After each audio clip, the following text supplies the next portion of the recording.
more the way we appreciate how we live as a responsible citizen in the country. Yung word na sinasabi nila, corporate social responsibility, really feel it from di ba? Whether it's a developing country or a rich country, the government cannot do everything. And it's the responsibility of the private sector, big companies na nakinabang sa resources ng isang bansa, to look at those gaps. Ano ba yung mga bagay na importante sa bayan na hindi kayang gampanan ng gobyerno? So, doon na pagpapasok ng private sector, mga kumpanya. And sa amin, we really look at, that's why malapit ang puso namin sa sports. Because malapit ang puso ng mga tao sa sports. And it's a personal advocacy of the company na importante sa atin na magkaroon ng pagmamahal sa bayan ng mga tao natin. And we see sports as a good way. Kasi kung hindi ba ibalik yung pagmamahal ng mga tao, pagmamalasakit sa bayan, if forever tayong a country na mga kasaway, you will park anywhere, you will throw garbage everywhere because you don't love your country. Walang disiplina. Ang disiplina, magkano pagmamahal mo yung bayan. Kung wala kang pagmamahal, you don't care. Sana po talagang mas marami pang mga kumpanya mga katulad ng Choose to Go. Okay, I want to remind you, again, to be very outspoken, what do you think about the president's ruling that I really can't comment on that just because yung sa states ganun rin. Pero at the same time, sana nga balik. Just because like, a year is a long time.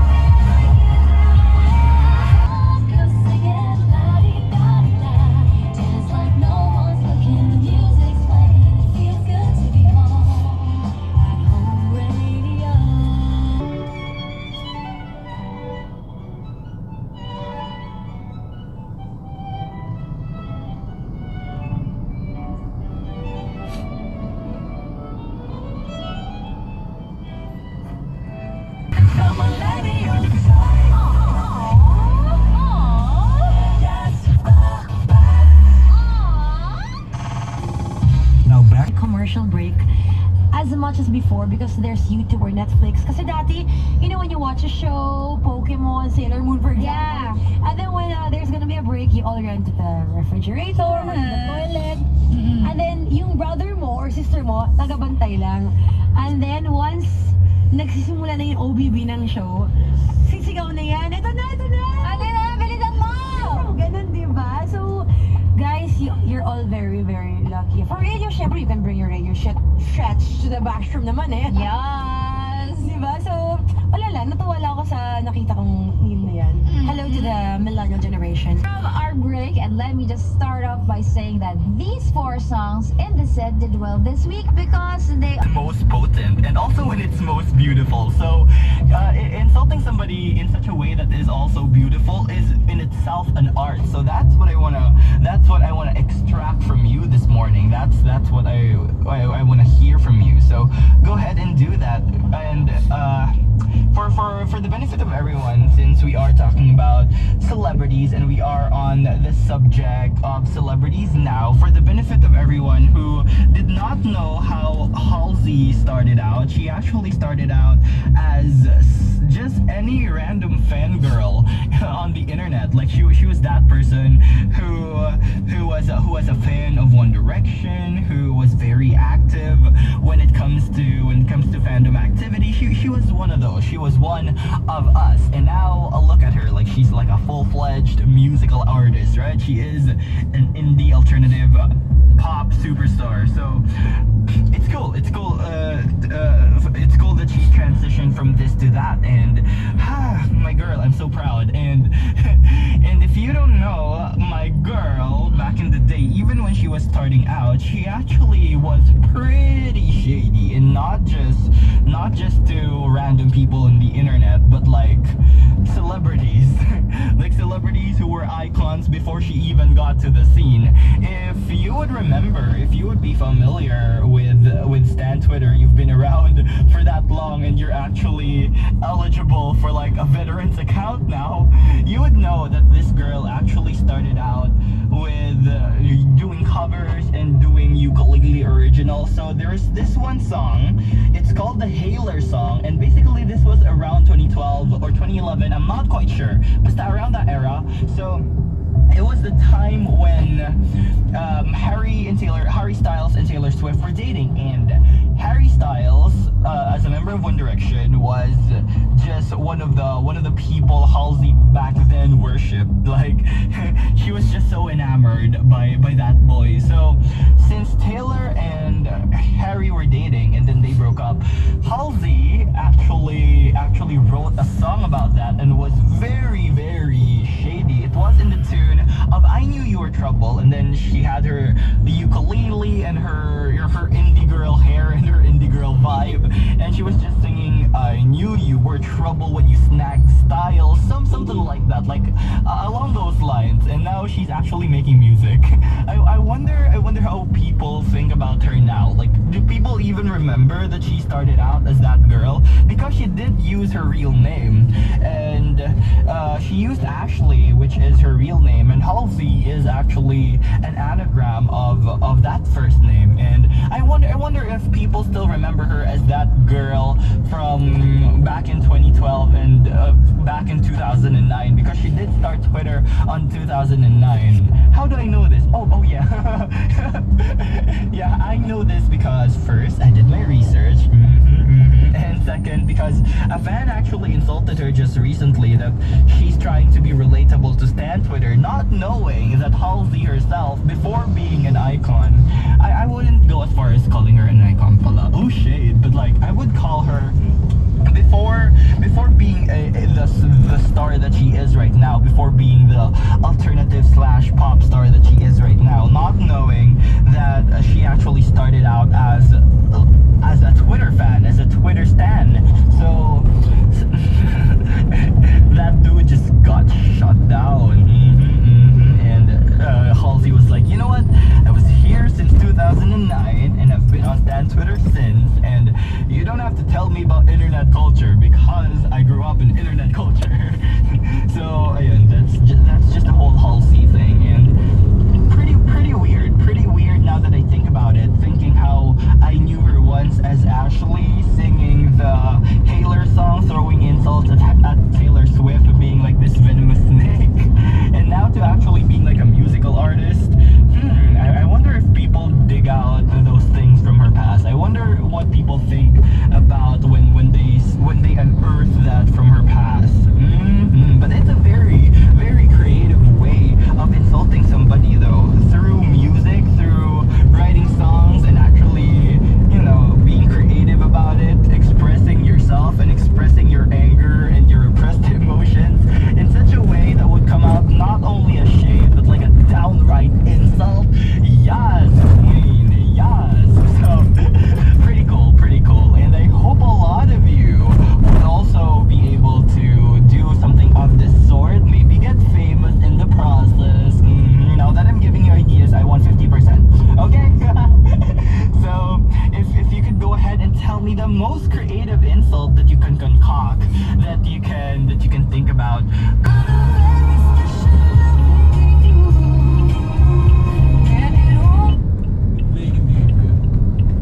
Well, alam mo naman, first of all, and just the competition that football is actually not a push of the league. Just to break into important, the competition level of every country, the style of play talaga, you get to learn a lot about football. And yun, I want to continue something else from my dad, doing the dance before. I want to win a championship for him and do well. So, I want to complete that, and bigyan ako ng opportunity to play that sa India with my partner. Alam natin that you tried taking the route ng NBA. Nandun pa ba yan sa trajectory mo, sa mga plano mo, that you still want to make the NBA? I'm definitely planning that more, and that's one of the reasons why it's good to play in the Asia. Kasi different countries can see you in the Asia market, and it allows you to make it out more.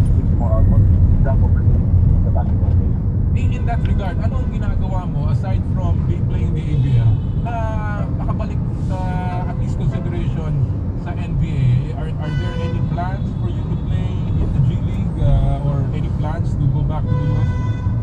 Well, right now, like I said, I'm under contract, so I can't really entertain that thing. Already signed to the season, so most likely next year and after the ABL ball, I would definitely open my business. I'll be off my contract. So ang tanong, with that, you are signed up to the ABL, you are ika nga, considering the NBA, you're playing with the NPBL. Do you have any plans to join the PBA at all this coming year?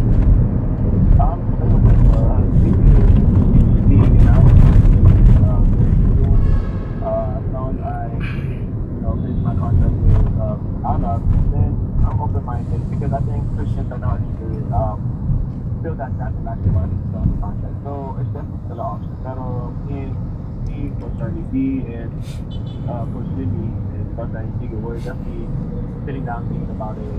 So they're leading me and mentoring me the right way, so which is the best option as of now.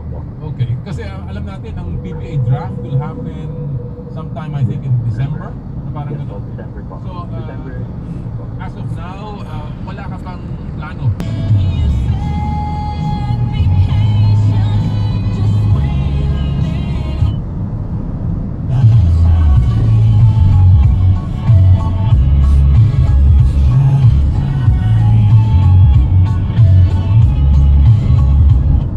My mentor. Okay. Well, I'll go straight to the point and ask a pretty straightforward question, Bobby. May mga nagsasabi, meron ka daw mga iniiwasang team sa PBA kaya ayaw mo magpa-draft. Oh, Is that true? no, of course. So you are willing to join any team that will draft you? Yes, bro. Like I said, I mean, I know for myself, I have my own favorite team, and as we all do, it's the same thing as in the NBA. If you're a Lakers fan, to be in the league, you get the honor and the privilege. So, for me to step into the league, and for anybody to pick me, that's a blessing. That's a privilege. What I can bring to the team, I'll be honored to do that. Very good. Well, maraming nag-aabang. A lot of people are waiting for you to play for us in the professional league, in the PBA, the Premier League of the country. At because they know your game, alam naman nila kaya-kaya mo. Plus, napaka-entertaining ng style mo, Bobby Ray. But let me just ask you one final question. As you go through your career now, where are you most comfortable playing? What position? Kasi mukhang you're also being trained to be a point guard, you're also being trained to be a wing. Where are you most comfortable now in your game? Well, to be honest, I'm more comfortable as a point guard. I feel like that is my natural position. And the thing is, here in the Philippines, teams and coaches would use you to the best of your ability. And knowing Coach Jimmy, the best here, he wants you to be to the best of his ability. In the sense of, I can guard, I can bring down people, so maybe I can do everything. He wants me to be a great two-way player, two-way guard. So I can defend and I can also take over when needed be. So putting myself in a position as a point guard and allows me to read the game more. Because being mentored under Coach Jimmy is great. But I would do anything what they need to do. I'll be janitor if they need to do that in the water boy. Well, I think you pretty much can do anything on the floor as you wish. You're a very talented player, Bobby Ray. You're the defending champions, of course, sa ABL, and we wish you luck sa upcoming season ng ASEAN Basketball. Thank you so much. Bobby Ray, I hope that one day you come over and spend some time with us. Ang dami mong fans na gusto magtanong sa'yo, ha? Sige po, this won't be the last time. And sa karangalan po na to be able to talk to you and be on this podcast.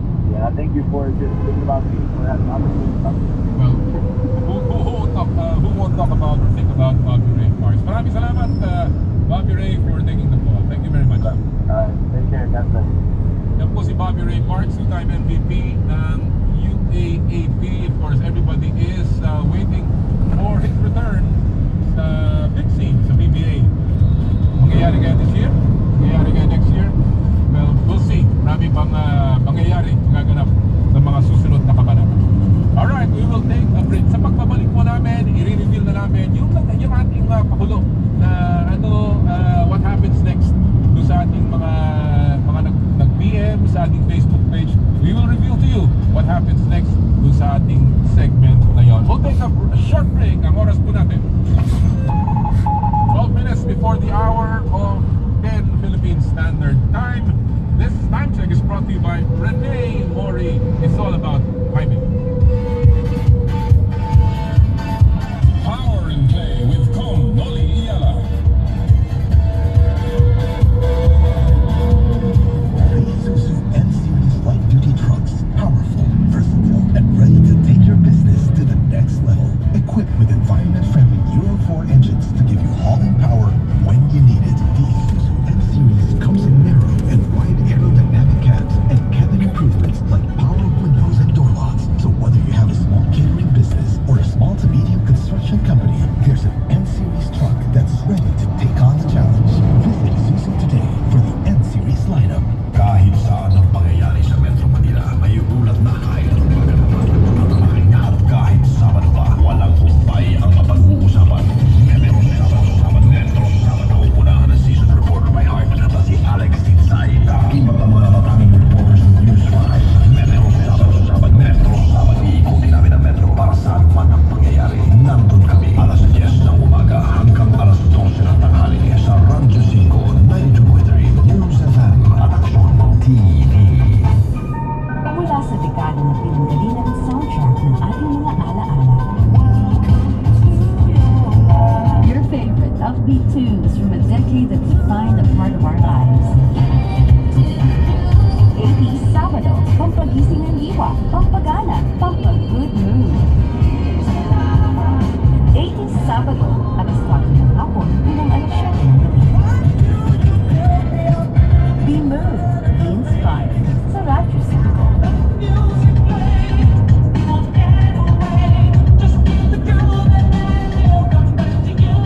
Noli Iyala, Power and Play sa Radyo 5, 92.3 News FM.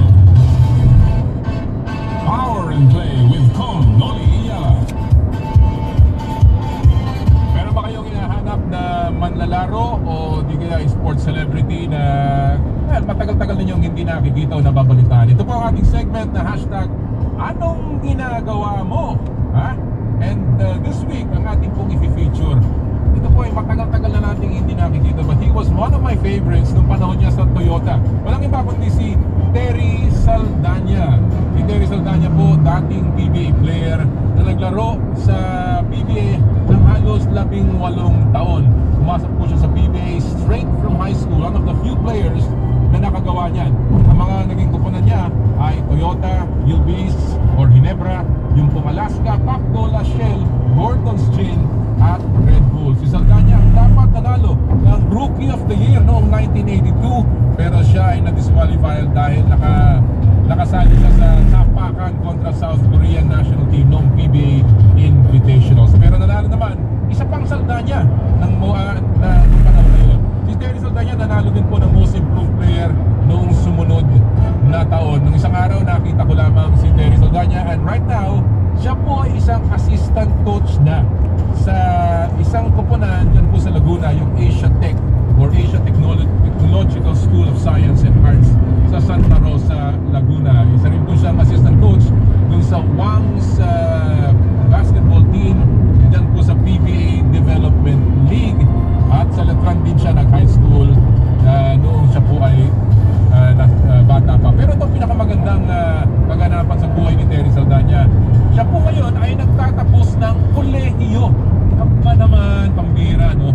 Siya po ay nagtatapos ng BSBA, yung Business Administration, doon po sa Asia Tech. At talaga naman nakakatuwa na kahit matanda na o may edad na si Terry Saldana, ay sinisikap pa rin niya ang makapagtapos ng college. Ang kwento ng tiyaga at pagpapursige, yan po ang kwento ni Terry Saldana. Alright, okay, nire-reveal na natin ang ating nanalo o hindi nanalo, yung mga sumali, at ano ba ang nangyari dun sa what happens next dun sa ating pong ginawang pakulo dito. Nagpintis ang tira, napulot ni Reyna Lugnatan, at ano ba ang gagawin niya? Makaka-score ba siya ng 3 points o ipapasa niya kay Allen Durham o ipapasa niya kay Anjo Karam. Panoorin natin ito ha. Ang nangyari po dito, after masagip ni Reynel Hognatan, ipapasa niya kay Durham na alley-oop at naipasok ni Allen Durham. So yan po, ang correct answer ay letrang B. At gusto namin, congratulate yung mga, magpasalamat din sa mga nag-PM sa ating Facebook. At i-congratulate si Christian Gray Tamayo na nakakuha ng tamang sagot sa ating tanong. Abangan nyo ang ating pag-PM po ng ating executive producer si Gab Malyari sa Facebook page ng Power and Play with Com Noliala para sa mga sorpresa mula sa aming programa.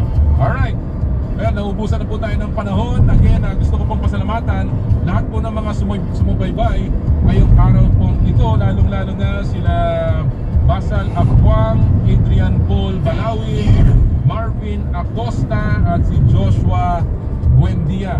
Napakarami po ng mga gusto pang bumati mula sa ating Facebook page. At sana po ay next week samahan nyo uli kami.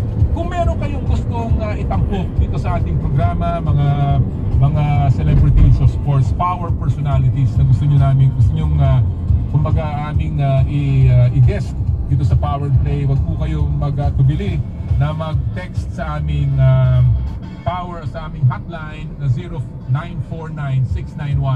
0949-691-4956. So di kaya magbigay ng komentaryo sa Power and Play with Com Noli sa Facebook. And please like our Facebook page. You know I'm all about them dollars. I be